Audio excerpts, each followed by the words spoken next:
ngasi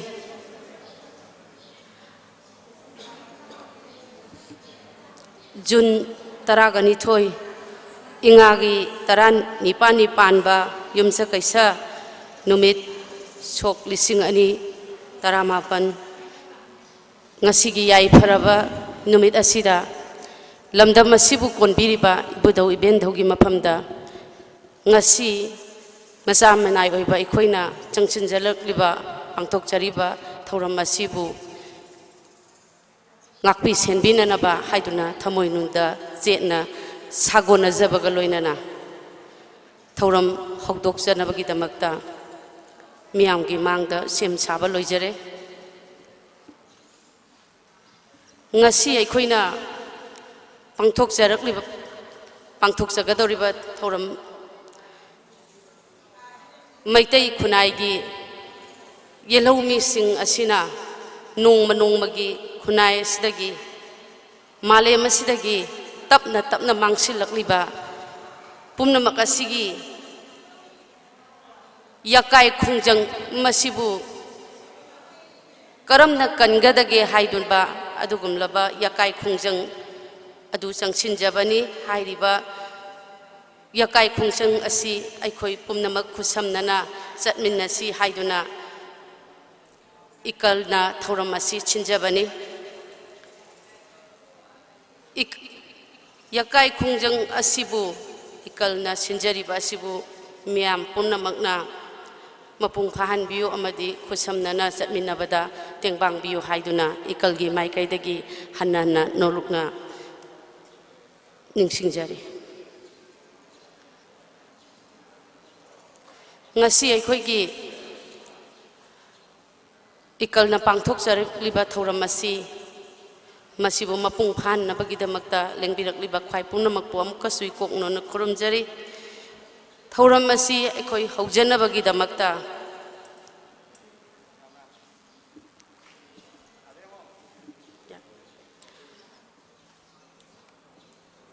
aikhoi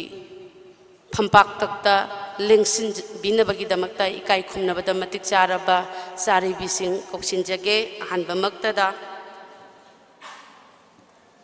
thoram asigi thobu oibiribi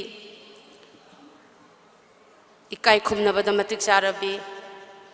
ikalgi advisor naurem me malaimabu phambak takta lengkhatpiraknaba gidamakta koksinjari lengsinbiraksi mathangda athoiba mithunglen oina lengsinbinabagidamakta koksinjari Ekai Khumnabada matik charaba chairman kem blooming khangaboki CIS menjor mangang phampak thakta lengkhatpiraknabagidamakta koksinjari lengsinbiraksi mathangda athoiba mithunglen oina lengsinbinabagidamakta koksinjage Ekai Khumnabada matik charabi Srima Ningombam Associate Professor Nambol Sanoi College busu phampak thakta lengkhatpiraknabagidamakta koksinjari lengsinbiraksi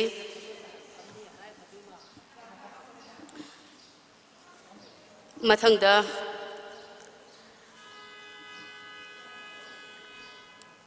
athoiba mithunglen sing amuka koksinjage Somerendro Thoksom President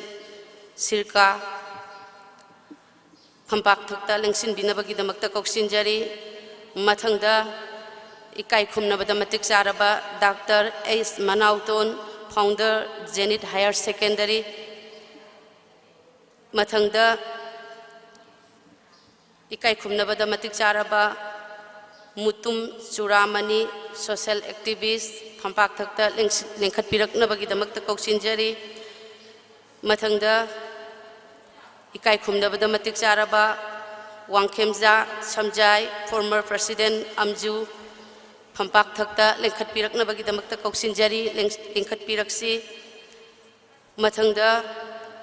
Ekai Khumnabada matik charabi A. Ridimala Advisor IKAL phampak thakta lengkhatpiraknabagidamakta koksinjari lengkhatpiraksi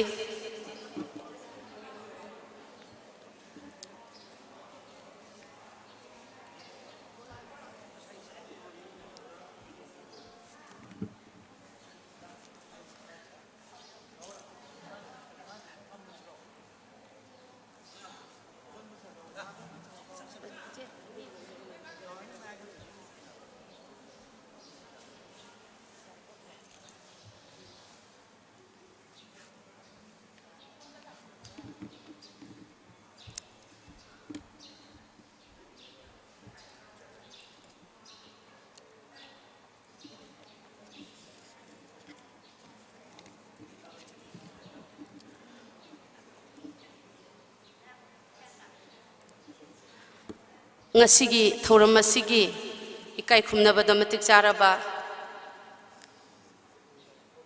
thoram mapu amadi athoiba mitunglen amadi athoiba mitung singna phampak thakta lengsin bikhrabagi damakta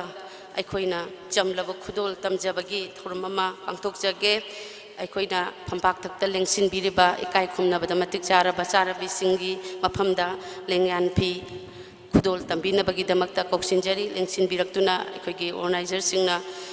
lengyan phi khudol tambinabagi damakta koksinjari lengsin biraksi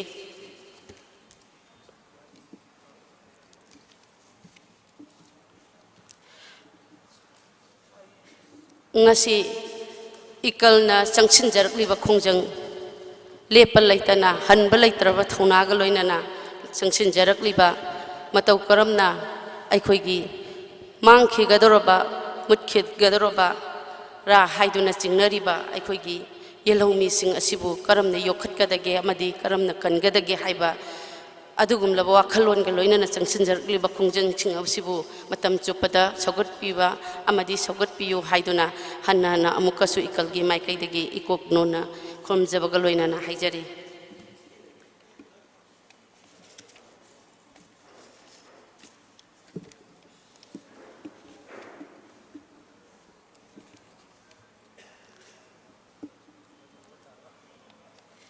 ngasi ikalna samlaba khudol amamam tamjaduna phampak takki laiteng oibiriba singbu tamjariba khudol sibulat na balaitana loksin bibagi damakta hannana thagat pa phungthok sari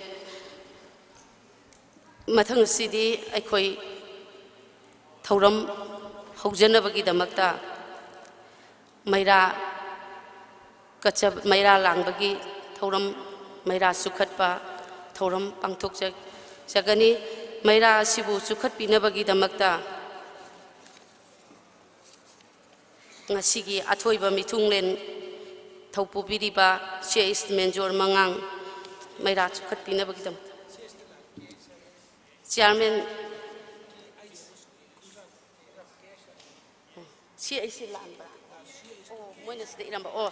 ngakbigani aikhoina sida batonda irambada CIC aina ibirami mase aikoi ojana haibirakpagi matungina KH oigadabani hai khunjai mayum menjor mangangna masigi maira sukhatpigani loinana lengsin biriba singnasu mateng pangbiduna maira sukhatpagi thoram asi mapung phana pangthok nabagi damakta koksinjari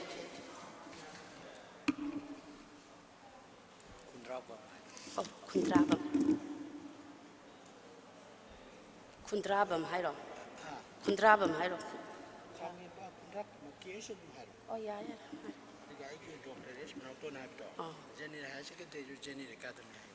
Zenit Academy ko hoi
Thagachari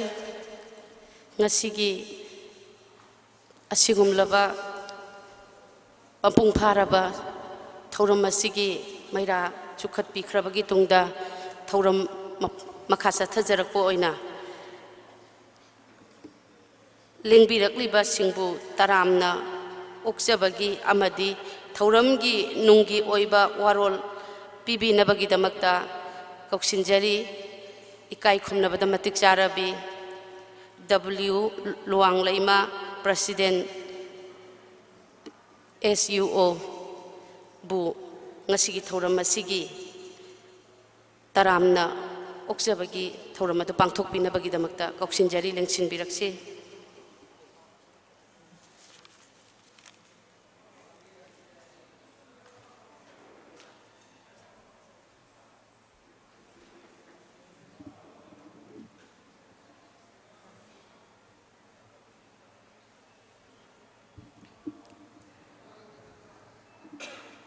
ngasi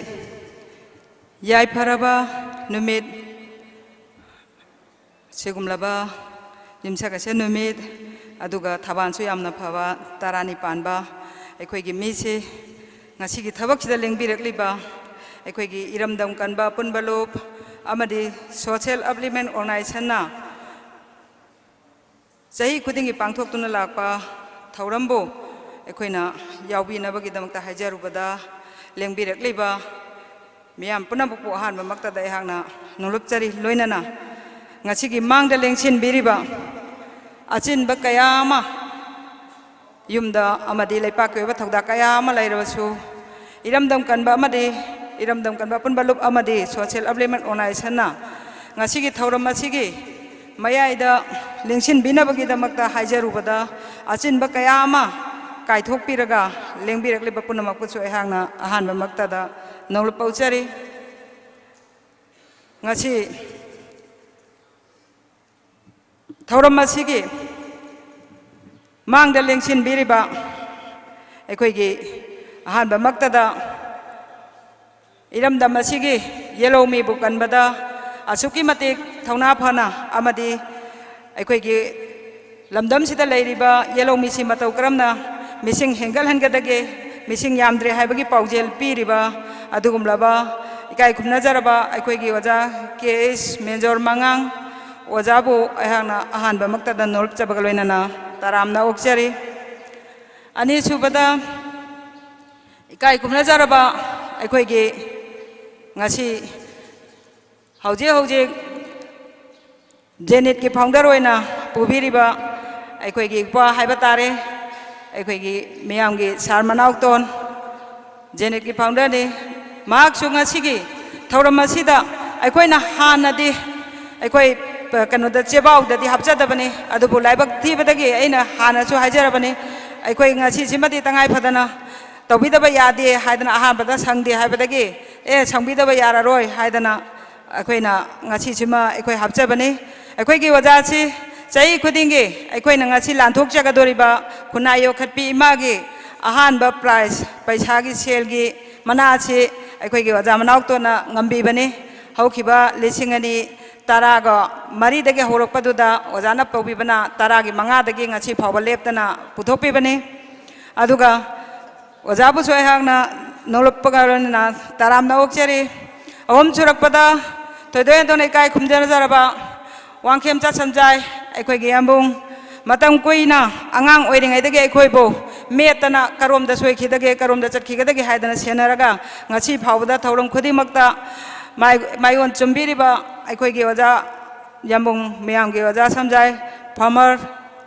amju busu ehangna nolpaga loinana taramna okchari aduga loinana ngasi gi thauram sida yaubiriba aikhoigi oja churamani sodu mangai aikhoigi lamdam sigi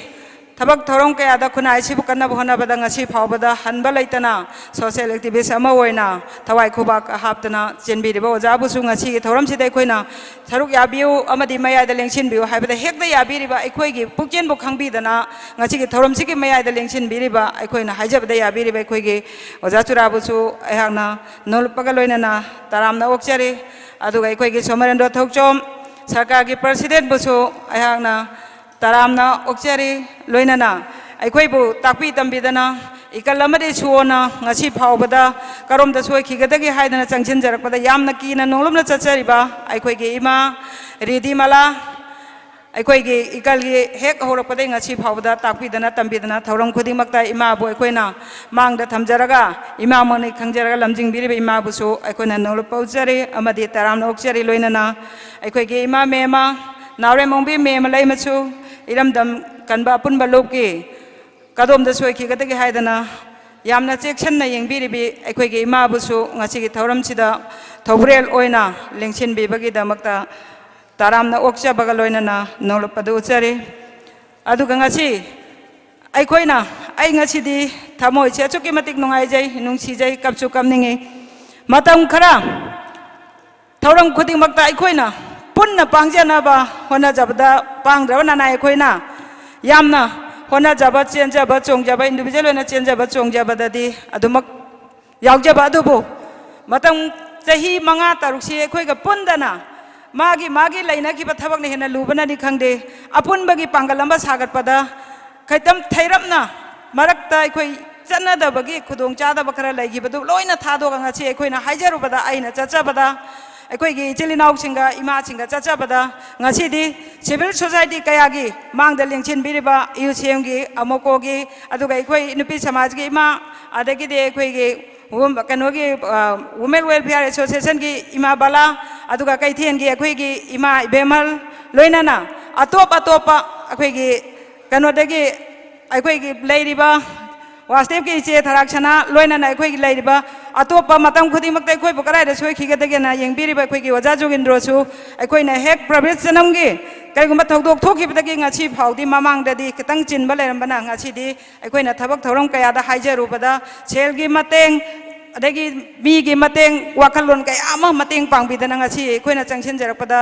मांगद लमजिंग बिरिबा वजा सिंगी मरकता अदुगा अखोइगी हनसिंग लेंसिन बिरिबा अखोइगी वजा Birendra Emasing की proprietor वजासु अखोई ममांगी चाही हंदकदी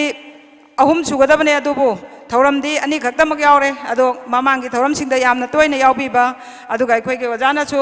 अखोइगी थौरम कयादसु ताकपिबा अदुगा सिगुम्बा थौरम अमा तौदोरे हादि WhatsApp ते वता phone message थारो हायदना थारगा लाकपिदना ngasiदी मांगदा लेंसिन बिरगा सिगुम्बा खुनाइ सिमा सेमबदा इगिसु थौदांग यावी हायदना लेंबिरगलेबा अखोइगी वजा ख्वाइदगी मरुओइना ngasi thauram sida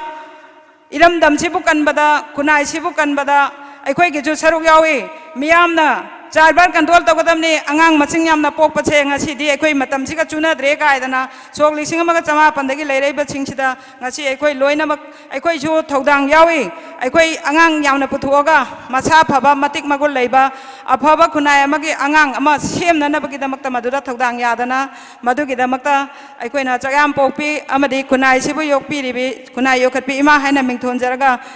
tawjabada अखोई जो सरुक यागनी हादन लेंबिरगलिबा पुनमक पुचो एहांगना नोलोपगा लोइनाना तारामना ओक्चबदो फोंदोकचरी पुनमकपु अयाना तारामना ओकपगी वारोनसि टेंशन जरगा आइना ngasiगी सिगुम्बा थौरम सिगी नोंगी ओइबा वानथोक खरदंग वाखलोंदा थोलकपा ममांगदगी सागतुना लाक्चबा थौरम सिगी नोंगी ओइबा वाफम खितंग यामना टेंतंगना मेयामदा थमजगे थौरम से कोई मतम चाना हौदबगी दमक्तसु मैम पुमना मंगापीगनी तसेंगना अखोई गिलबाक्से खितंग चयन करी हाइदौनो खंगदे हेक्ता मितै पुंगदि हाय अदो मितै पुंगदि नते मछि अखोइगिदि चपचाबा हाइखिबदा होंगदबदो अखोइगी मितै पुंग ओइगदबने अदुबु मसिना अखोइ करी पुंगनो खंगद्रे मसिगी दमक्तदि मैम पुमना मंगापीगनी ngasi पांगथोकचरिबा थौरम Iramdam Kanba Apunba lop ikangina sapong lapan numit aduga sapong kiban numit sok lisingani ga taraga marida sapong jabane kanagi makada social upliftment organization resa body state level chigi makada ekoi punna apunba ma oiraga matam khuding makta thabak thoram singda amaga kamkhatnaraga chaminajaba adugumba ekoi gi social upliftment organization china IKAL gidi ngaklau oiriba maramdi resta body ama oina chenjariba chongjariba singchigi marakta IKAL na chengat pe IKAL bu chengat charaga ngachi di mapung marai pharaktana aikoi ngachi se solisingani ga tara mai dege asigumba thauram che jun gi tara ni thoi sida chahi gi leptana pangthok charakpani asigumba thauram achi pangthok na ba hona bada ngachi di tinbiriba singna aikoi da chauba mateng kaya ama pangan kaya ama pibire अदो हौकिबा लिसिंगनी तरा मदेगी ngasi फावबदा अखोइगी लेरिबा social अपलिमेंट organisation ना इकलबो मपुंग फाना सौगन्नबगी दमक्ता नाकंदगी चखलगा इरमदम कनबा अपुनबा लोकि मारू ओइबा पांदम ngasi अखोइगी येलहौमी मियाम से नोमगी मयंग तासलक्तना अखोइ से सोइदनमकी अखोइगी पृथ्वीदा लेरिबा मियाम सिदा indigenous people mayam yellow mi mayam ama mi lising amaga chani chahum jati chani chahum laibagi manungda ngasidi angakpa phangna tamna mangkhidana yamna madugi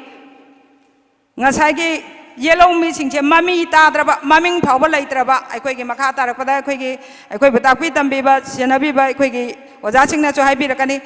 iramdam sida mutkiba dugumba yellow mi mutkiba dumaina aikoi chu mutkhani haibagi jingnabado aikoi dele adu bai koi kaidongida chu mutpa yaroi haibagi wakhallonda iramdam sida chok lisinganiga taraga mathoi gi senjasta meyamna hena khangbiramgani maduda aikoigi ngasigi aikoigi yellow mi se asuki matik yamdraba hanthagraba mayeng takraba mitop singna nomonobi henjelaktana matam mamada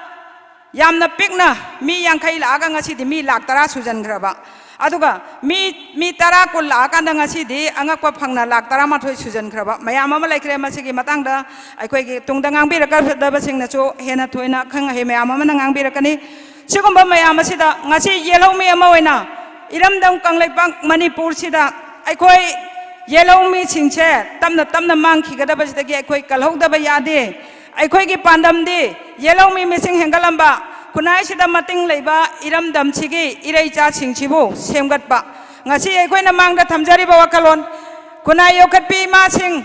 ngasi gi jun tarani thoi sida Ekai Khumnajaba thamjariba aikoi gi angang yamna pokpa macha masu semba phaba singchibu tungi mirol da hena chauna semaknanaba ngasi aikoi na makhoi da pijariba yamna pikpa selgi mana amadi lengyan piloina na certificate amamam pijari se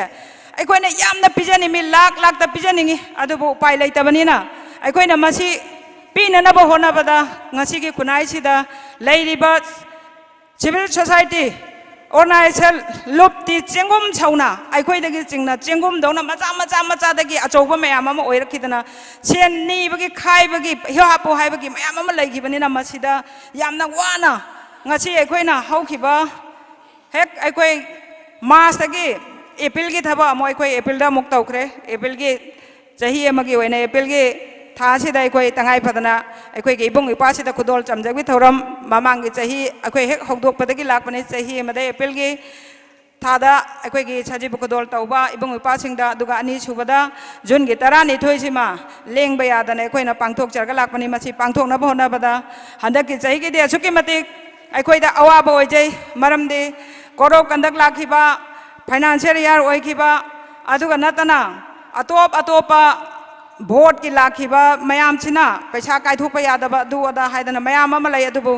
laibak phabadagi masi aina haibadadi hainingdabani tasengna haujik aikoi mamangda aikoi gi loop ki member singche achuki matik pangjadaba member singchina aikoi mi chumnagi mi kunthra ga nithoi khakna Tamada lupa chama pukacharaga marup ama yauba laibak phabadage marup to hadak che lupa la amaga lising kun phawi madugi paisa duna ngasi miamda aikoina tamjagadoriba khudol che chatra mana government school dagi wana hauraga tuition chukau tawdana ngasi kanodagi laiba khongamba dagi laiba aikoi gi chanupi irengbandagi laiba aikoi gi chanupi aduga aikoi khangabok dagi laiba chanupi sina class 2 dagi 1 dagi amana class 8 dagi ngasi phawba tuition tawtaba government school da tamaga lakpa aduga class nursery dagi rank 1 da taraganda government gi school da ngasi di lakanda government gi school se lamdam ama semgat pada kunai ama semgat pa matamda lairik laisu mahai haibase khangdragadi aikoi gi lamdam se tapna mangsil lakadabani na masigumba mayam ama laibanina ngasi mangda lengchin biriba aigi chanupa sisu adu mangai mama mapa na yam wana business macha tawjarga ngasi di private school da nataba private school da di mama mapa singchina yomaga tambirakanduda kanagumba aikoi ngasi oja menjo su yaubiri aikoi oja manak ton yaubiri makoina waraulakani private school da di haidana private school ki di private school da lairiba singje oja singchina ming chalaga tambiba mayam ama yauri ba ming chalaga piraga boarding da thamaga madusu Tawaina, Aikoina Madubo, Ningsing Jadabanati, Adu Masidi, Aikoigi, Konjan Bigadaba, Aikoigi was asking in a Konjan Biraga Labani, Aduga, Aikoigi, Tungda, Horak Nanaba, Yam Pazana Simbirakone, Matang, the Suko, Zani, and Sandona Tapi, can have it Taja Tamjay, Aikoina, Hanbada Tamjaribati, Kunayama Chakopada, Nasidi, Matamamada, Aiko, Gomenis Kunda, like Tamagalai, Gomenis Kuntingachi, no Monomagi, Gidana, Amatala Selectre, was a Lairaga Satra Laitaba, I'm a Kehek Tangana Lady by School to the Waza manga nungti ki nungsa yai ning tham tha dana housing na urum da lai ra kan da tasan na ra kan da moi hafta kana bara khang de nungsa yai ra ka koin hojik chatpa matam da lai ra moi tan ja dra ka de ma do oja sing che ngasi oja watli satra laite oja watli di sahi gi angak pa phangna lokchale aduga oja di mayam watli hada do oja aremba mayam ama lai bachidi koi sarkar na kari thogin sile no khande hoji oja lising am lo ne oja lising hena hang ga lai ram gani oja lising hena nungsa da phauba ningtham da nungsa yai ba kalen da urum thiba mayam ama ukha wakha da lai ra kan moja lon ba hojikti oja sing che moja lon ba magi khut ki kano sing che yam heina re maram di som da thabak laitrabani na mase oja sing bu thawai da banate sarkar bu ne khoina chai jai je do private school da lai riba oja sidi karom da soi khe da ge hadan oja sing jin angak pa phangna sembi ba aduna sembi da ba masana hona jaraga miyam gi marak ta likhat kani do adu private school da tamba da paisa yam na change adune government tamakanda lamdam chigi khunai chigi lamjing maira ama oina na ba khunai chigi upama da gi sumna gi mi ama tang la aga chu ani khaktang la aga chu masina manipur gi oiba kachin da koya da lai ba sing chide loina pau phauna ra ba adugumba kwai da gi lamjing ba da lamdak pa da phara ba adugumba imai bel ipai pal aduga chilina ngak tani lengbi rei ba sing che aduna aikoina aina matam yamna sang logjara roi puna makna lakadoi ba thabak thoram singda ngasi da gi di aikoina lamdam chida aikoi gi leiriba khunai sigi changjing jar kadaba thabak thoram singda makha tana aikoina ngasi yelomi hengat kadabani haidana leiraga sigi so sina taba mina haibi ngasi imang da lengsin birba khoi gi imanabi aikoi gi jemna haye noi gi so jide khoi pamde so tawgano thabak no ullo hai so na te mase aikoi chumi je na haibi du aikoi khwai da gi laibak phabani aikoi gi je sigumba ama tawri haibase ma khangdragadi so jima sahi magi amuktang di sigumba mayamga khangminnaba uminnaba taminnaba sinatragadi aikoi miyam se aikoi kari tawrige haibase khangnadeba aduna sigumba se tawnanabagi damakta aikoina sigumba thauramase sahi magi manungda amukti soidana pangthok janabagi thogdang adu logjabani aduna lakadoriba matam atai atopa singsida aikoina logjagani koi miyam ga punna pumina na bagi damakta kendra khuding makta kendra da lai riba ibung ipa sing lamja duga officer sing MLA sing amadi atopa sing du dai koi na makoi da request tau jaraga koi lamdam sida kunai chide koi yellow mi sing che noma gi lekha tarle aduna ngasi di koi hingana na bagi damakta koi mulanda na bagi damakta koi gi thodang si yana na bagi damakta lai riba lamdam dugi kendra dugi miyam duga mi chama dagi tadana koi gi nupi chama dagi tadana yari kai koi nimit humni dagi na mangani phawbagi adugumba mi apunba wakhallon tamina bagi adugumba thauram ama pangthok chana bagi thodang adu miyam dagi nijage lerami ba mafam duda mana leiram bada mama singna leiram machu ibung ipa singna leiram ga chu ima singna leiram ga chu aikoina changjarakpa matamda Wakhallon kayama pibiraga aikoi gi thabak thoram duda aikoi bu sizinnabiu awat pada hapchan biu ahen bada lokthok piu haiba wafam du thamjare aduga adumaina aikoina changchen jarakpa duda miyam punamana aikoi gi pangan sagat pirakani amadi sagat piu haibadune aina miyam da paujen thamjari bache lakadoriba singda aikoi hena chawba aduga hena pangan kanba lamdam sigi leiriba lup mayam sina Apunba na pangan ni haibagi Wakhallon da changchin bidana ngasi punsin bagi Wakhallon khanbirak pasidagi hena aigi punsida sidagi hena nungaiba laite ngasi sina khwaidagi hena nungaiba adugumba Apunba pangal lama sagat pagi achauba lamjingba adugumba numit amani haina laujaraga ayak mayam matam su yamna tenba mayam di midi yam yami ngasi lengbi rei singche loina mak minil amamam tangwai ra chu Wakhallon phongdo hanjaningi aduna akoi gi bung ipa sing lakpiriba lupki mayam lakpiriba sing ima sing lakpiribani na aduna aina matam lojaraga machi gi kudong chabdo thamjararoi ai sei emakak pathok jage tobani adu bo ai tension jarage sei se akoi gi keno na thamjabani akoi ado makha tarakpa thoramda akoi gi lamdam sigi aikoi bu punsin nana bagi aikoi bu lamjing lamtak piba aikoi bu aikoi gi yellow isai hoina aikoi gi opening song hoina hokdok pagi sai hoina sakchana bagi tanja tawbane adu laibak thibadagi handak ki je aikoi panbi gadaba sur panbi gadaba adu da kitang tapna thengna thungbadagi adugumba isaiduma phongdokjabagi khudongchabaduma phanghodre adu mayam puna mathang tarakpa program da lauminarasi adu ngasi gidamakta mayam puna mak aina karigumba wakhallonda pokjaba khara aikoina tawjariba pandam khara mayam da thamjaba adu puna maksi asi tasen biraga khomjan biraga awala pamen khatpiu matang asida mayam puna makpo ai hangna amohana norup charaga aigi achigumba wakhallon khara phongdokjabagi tanja asi matang asida tension jage puna norup chari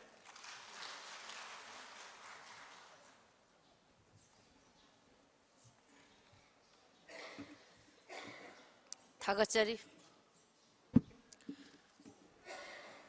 ngasigi thauramasida lingbirakpasingbu taramna okpiramba amadi nunggi oiba warol kaya miyamda thambirambagi damakta thagachari W Loanglaima President Suobu hannana thagatpa phongdokjari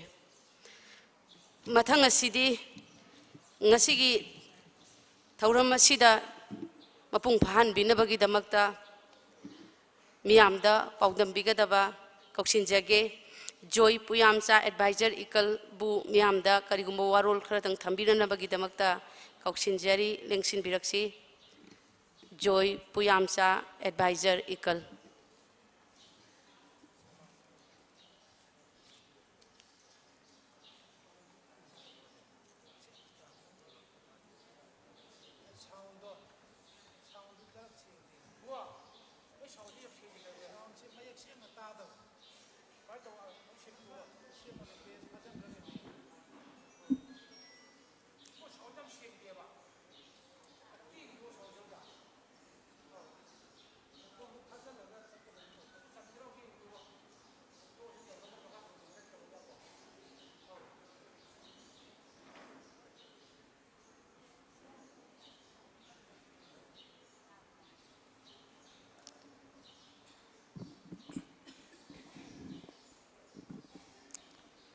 ngasi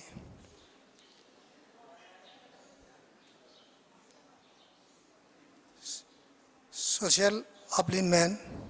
organization amadi Iramdam Kanba Apunba lupna sinba Khunai sigi Ekai Khumnajaba Emasing khwaidagi masing yamna khoi Isasing pokpiba amadi sarkar gi Maheiloisangsing dagi poishan yawa satra singda masi Ekai Khumnajaba utpa asigumba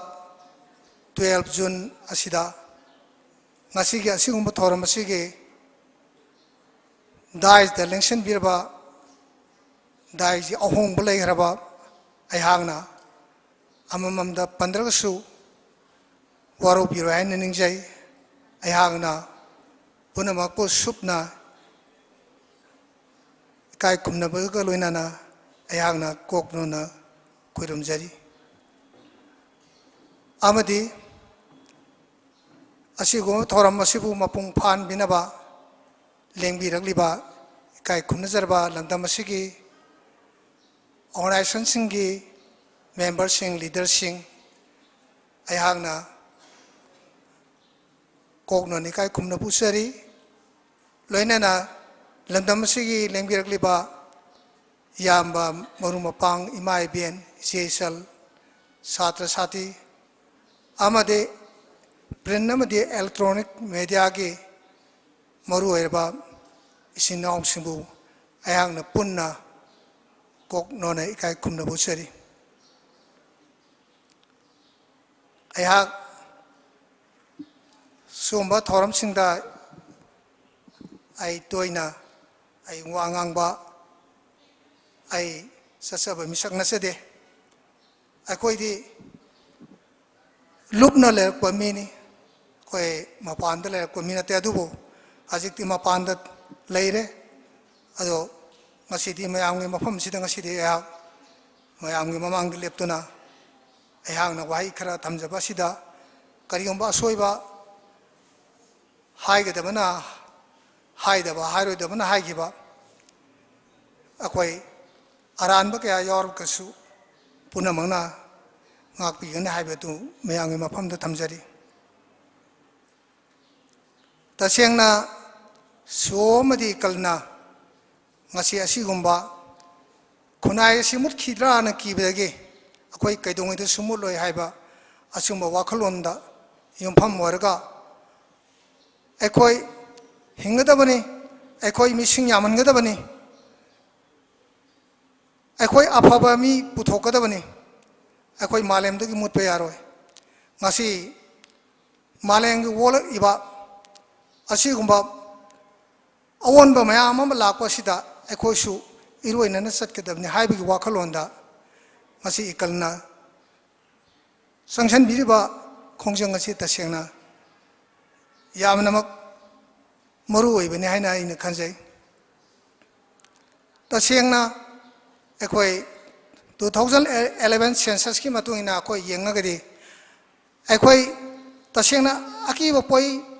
PTP ki ngasi indigenous people 500 lairibasi ngasi mutkiba mayam ama laire ngasi America da mutkiba America Brazil da je indigenous people da akunsa na koi have 2019 ge census ta na thigat pada only mi manga khe hing makhoi se karam na hing ngasi malay masida ngasi boxta akan mana asum sakpa achon basing bu tuhatuna saba ngasi ptv gi ityas sin ngasi de akhoi gi imangda ngasi di thamni maramde akhoi na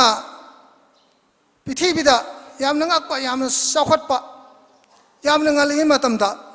koi inka civilization maya civilization azitech civilization na America da adum afawa yamna sakhatpa miyoi sing le mi du ngasi di maming tab khakta ngaire ngasi di mutkre makhoi ji karam na mutki America da ngasi tari mi sing ngasi Europe ta ki sakhi ngakta ni makhoi ne Europe ta salaga yam ngalingi matamda pre Columbia namadi adu gi matungda Columbus ki mamang amadi matungda makhoi lamdam tu da khundaki yamna sakhat pa yamna kan thauba jati sing asi makhoi na karam na loisan gi ga ba si yamna angak pamani masai matam matam gi matungina mioi sing asi ngulakpa tasengna laina tilana mutkhiba mayam ama atopa kan ba jati yamna yamna kan ba sakti yamang loina nam mahan gi ba ma asomna matam matam dugi oi ba indigenous people sing asi sum maleng gi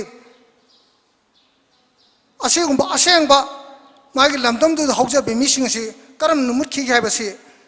masin na ningai maram mani maram ti ngasi akhoi maitaina akhoi gi kanglubna akhoi gi phurubna akhoi ngasi thengnare ba amadi thengnago dori ba si akhoi matam matam digi haugi ba sing asi akhoi haugi ityas sing se khoi nei na bam thoi maram de Persian sing sina Latin America da South America da adugumba sakhalaba jati sing asi akhoi gi laina matam da smallpox yellow fever diarrhea haiba asigumba laina sing asi koi matam da di asumna koi isingji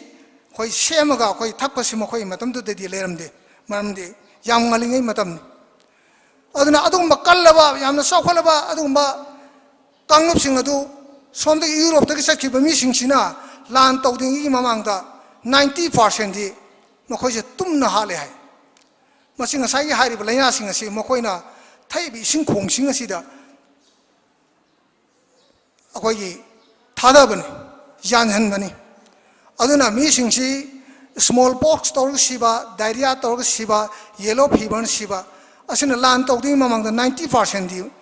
mi sing ji si hai adobo akoi na ngasi akoi gi lamdam asida akoi se 2011 census ki matungina akoi de 20 lakhs something lay ado maitai sina 11 lakhs 51,000 somethings lay mayang atopa koina atopa lamdagi sangpa Indian mainland Indian singna ekhoi degi moi no 7 lakhs 40,000 something lay koi lakh sing tara muktani khenari ba 2011 da haji 2021 ki census ta ekhoi kari warang modagi habase ekhoi miyan singsina mayang singsina ekhoi degi helangone hana khanse ekhoi kuki sinna omadi naga singna sinna pulaga ji I lakhs 2000 something lay aduga ekhoi ki landam sida ekhoi puraga laigiba ekhoi ki maitai ningon pirga laigiba ekhoi maitai muslim sing asina 5,60,000 something lay ekhoi tasengna punna yengba ekhoi ki missing dadi ekhoi minority dar bani tasengna ekhoi asugma phibam lairaba ekhoi hajik nainadani yengba ekhoi na 1971 Bangladesh ke East Pakistan में West Pakistan है ना मतम मधु तक खाई रही मतम ता Bangladesh के शेख मुजीबुर रहमान की लिस्टिंग मखादा अदु मत औखिबा Bangladesh साइबा में a part of nation साइबा में पोखिबा Bangladesh पोखिबा की मतम मधु ता त्रिपुरा से संखिबा Bengali अमदी मुस्लिम अजिक Bengali सिंह सिंह अजिक त्रिपुरा सिदा मखोई लमदम दुंगाई करे अजिक ती मखोई न 70% मोई ओई करे अदुगा हाना ले में त्रिपुरा सिंह न 30% खत्म ओई रे अदुगा बांग्लादेश तक सेलक पदला आंबो मुस्लिम सिंह जी खरा महान करे खरा मदी बेंगोली की म्यूट मिने सिखांग नंदबदी की मखोई की मरक टेंशन करे अदुगा खरा मने 20 जेनरेशन हाइबदी सारों मोनु नबदी की बेंगोली वंशन दन खरा मले करे तसेंगना एखोई यामना किनिंगाई ने मरमदे बांग्लादेश से करोड़ 17 करोड़ मुक्ताबने मखोई हजिक फाव संगसिलक लेपते वेस्ट बेंगोल दा संगसिलई अदुबो अखोई नॉर्थ ईस्टर्न संगसिलकने हेली 2011 सेंसस की मतुइना असम दा डिस्ट्रिक्ट मापल मदे मुस्लिम ने मेजॉरिटी ओइरबने मोदी असम के अखोई मैतई ओजा सर खोइना हाबदा मोय 12 डिस्ट्रिक्ट कुंबा मुस्लिम ना मेजॉरिटी ओइराय अदु 2022 दुदी मुस्लिम जिना मेजॉरिटी से मोय फुल ओइरने हाय अदु तसेंगना अखोइना असिगुंबा अतोप लमदगी संगसलकपा मियान सासिंग असना मसिंग से करमने हेंकलई गायना अखोइना इंडिया सिदा कोई थिजनबाई असुंबा स्कॉलर सिंगना इरकपसिंग मकोई रिसर्च तौर के इरकपसिंगना अखोइनी येंगो मतमता असम दा लेबा मुस्लिम सिंग असना याम थुना अखोई मिसिंग जी हेंकलकपा याम थुना अखोई मिसिंग जी हेंकलई है अदुना हजे मखोइदी हेंकलकपा मिसिंग जी अजे अखोई जिरी बामता मतम अमदा अखोई की राजनीति वाला सिंग असना मखोई की भोट बैंक ओइनबो पुसलखिबा मिसिंग सिंग असिदी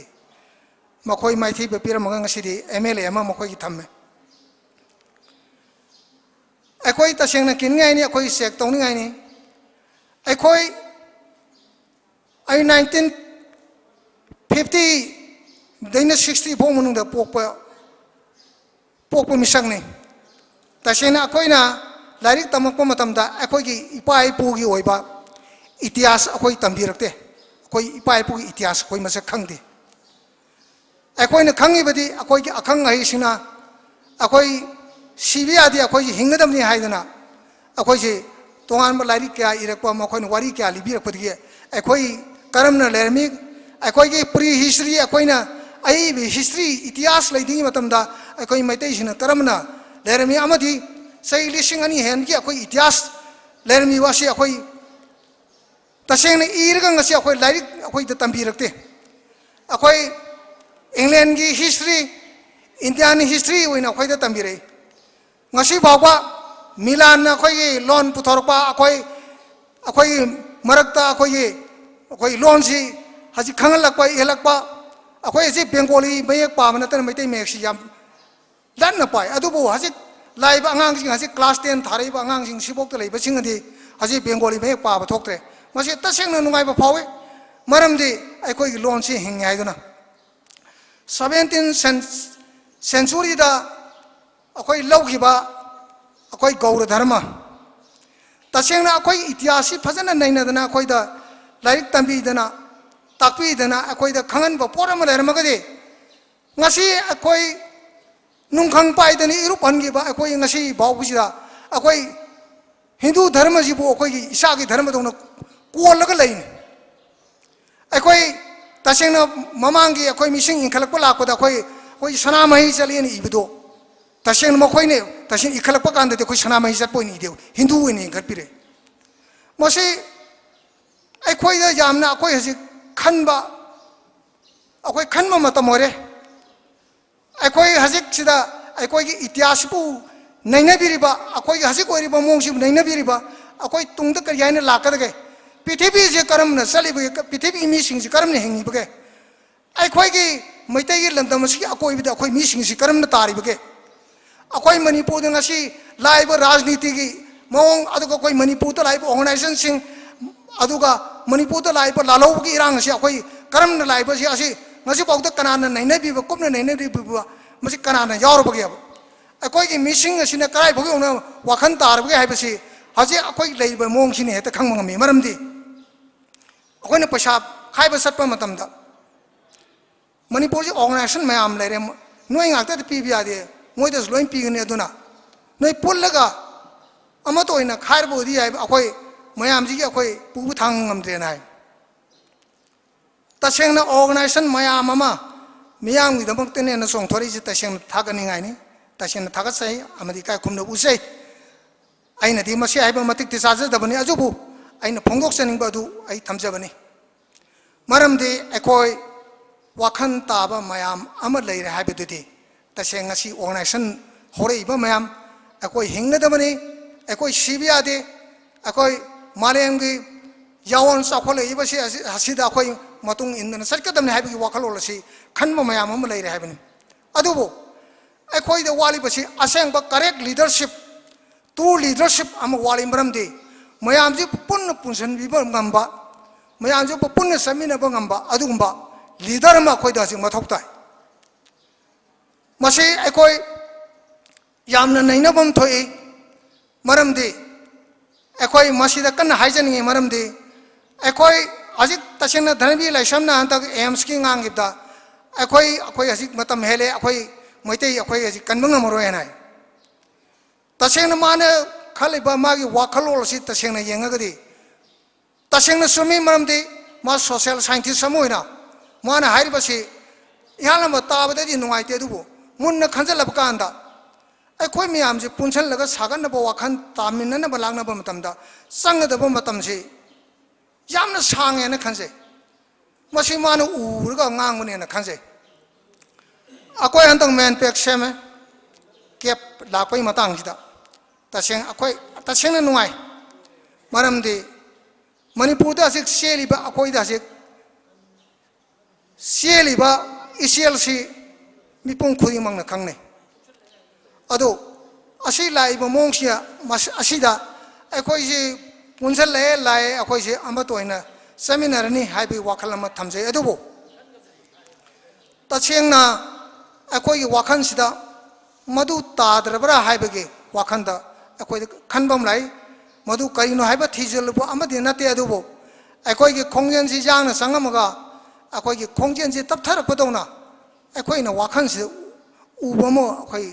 lai adubo oirandabdi oishnu tasengna ngasi pithibi sa indigenous people mayam mutkre haji taseng na mut ke ba mayam amar aji leire taseng na masi akoi nainabam thoi akoi gi miyam da haijaning maramdi hauje pithibi si nainabiu pithibi da leire ba kanglup sing si nainabiu ma koi karam na hengni karam na sali haibase akoi indigenous people si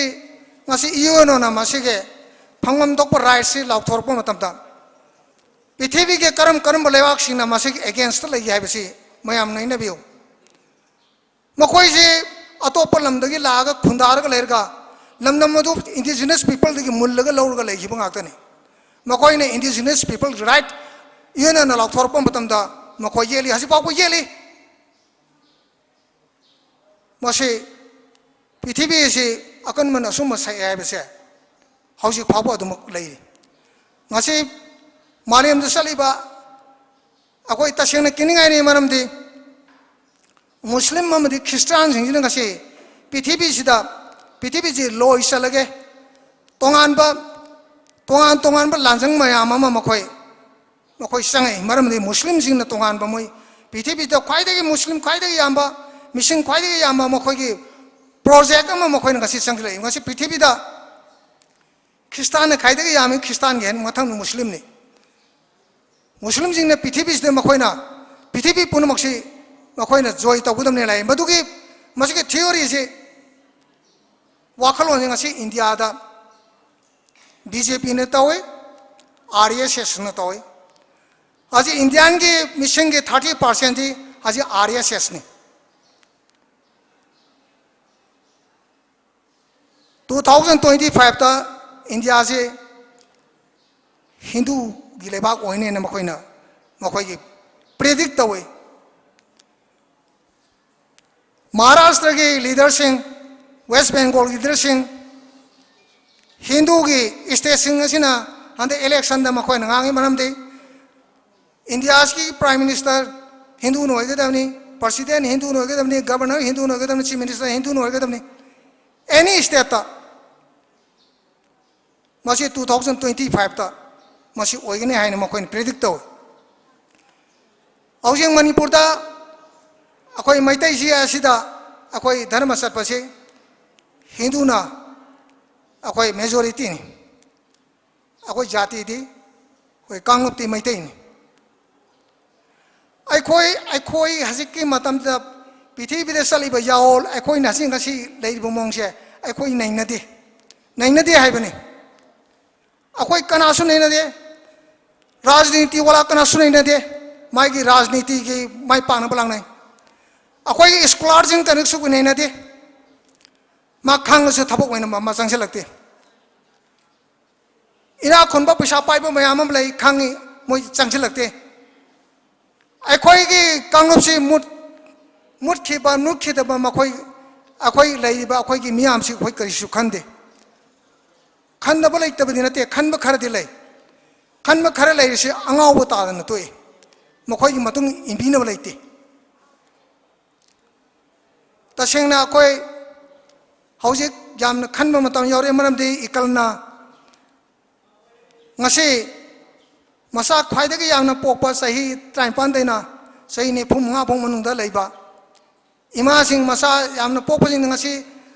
akhoi ngasi asigumba thoram ama toraga akhoi ne mokhoi da angam ba paisa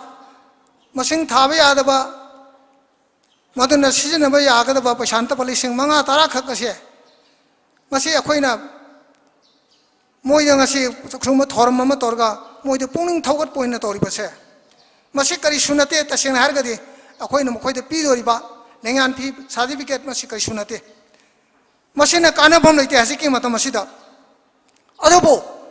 अखोइना खंजै करियाने खंजै इकन खलि सोन खलि मरमदि अखोइसे अखोइगी लैरिबा मियाम सिंगसे मसीदे द हाइनिंग मरमदि अखोइसे ngasi मारेमगी लाइबा खोंगसत असिदा अखोइसे मुटखिदोरे त्रिपुरी ngasi तारिबा करसारी सिंगसी ngasi सिंजा तमयाद लोटलग लेरिबा ngasi हिंगद वारिबगी ngasi असे अखोइ ngasi सोइदना तारनी मरमदना अखोइ मिसिंग हेंगलनसी अखोइ मिसिंग हेंगलन गदवनी अखोइ पुनमा अखोइ मेकअप थोरसी अदुगा अखोइ ngasi गी पृथ्वी सलिबा यावलसिदा अखोइ अमोने मुल्लगुमसी हाइबगी अदुगुंबा पाउजेंदुनी ngasi इकल मदि सोन ngasi ngasi अखोइना पांगथुक जरिबा थोरम मसी मियामदे पीबा पाउजेल मियामदे संदोकपा पाउजेल अदुगी वाफम दुनी अखोइना ngasi पांगथोइबा असिगुंबा थोरम मसी अदुगा अखोइना पीरिबा पोरसिना यामना मरुओय हाइदना अखोइ नसदि ꯑꯗꯨꯒ ꯁꯥꯇ꯭ꯔꯁꯤꯡ ꯇꯁꯦꯡꯅ ꯍꯥꯏꯔꯕꯗ ꯑꯩꯈꯣꯏꯒꯤ ꯁꯥꯇ꯭ꯔꯁꯤꯡ ꯑꯩꯈꯣꯏ ꯆꯍꯤ 35ꯗꯩꯅ 35ꯗꯩꯅ 35 ꯃꯁꯤ ꯌꯨꯠꯅꯤ ꯍꯥꯏ ꯑꯩꯈꯣꯏꯒꯤ ꯂꯝꯗꯝꯁꯤꯗ ꯑꯩꯈꯣꯏꯒꯤ ꯑꯇꯣꯞꯄ ꯄ꯭ꯔꯤꯊꯤꯕꯤꯒꯤ ꯔꯨꯁꯤꯌꯥꯒꯨꯝꯕ ꯑꯌꯨꯛ ꯅꯨꯡꯊꯤꯟ ꯊꯕꯛ ꯀꯟꯅ ꯁꯨꯔꯒ ꯅꯨꯡꯗꯥꯡꯁꯤ ꯍꯜꯂꯒ ꯚꯣꯠꯀꯥ ꯊꯛꯑꯒ ꯂꯩꯕꯗꯨꯅ ꯉꯁꯤ ꯄ꯭ꯔꯤꯊꯤꯕꯤꯗ ꯉꯁꯤ ꯃꯈꯣꯏꯒꯤ ꯅꯨꯄꯥꯒ ꯅꯨꯄꯤꯒ ꯌꯦꯡꯅꯕ ꯃꯇꯝꯗ ꯅꯨꯄꯤꯅ ꯌꯥꯝꯃꯤ नुपा वाले अदो आई परमाना खतने आई हाजरिसे सुमन तौब पृथ्वी चौखलब लेबाक मैम नुपान मसिंग यामदब नुपीन मसिंग याम तसेंग अखोई लमदम से ओरनी मदुदी अखोई 1949 इंडियन की फैमिली प्लानिंग ऑर्गेनाइजेशन लिंखब 1952 दा इंडियन गवर्नमेंट अदुगुंबा फैमिली प्लानिंग की अदुगुंबा सनेबी जवाहरलाल नेहरू न मदुगुंबा हौदोखिबदु मदुगुंबा फैमिली प्लानिंग दु ngasi satpadagi akhoi ngasi di akhoi missing ase adigi mathik tagre yamna wakhal leiba yamna laik haiba yamna ina khunba masa mayam ama thak pamba ngamba mayam ama ji masa amam de na pokto mayam am leri masi pabiu aje assam da missing da mai district mayam am yaure akhoi maitai ji chu sahi nearly 30 40 50 akhoi hasi minus salani haji atop lakoriba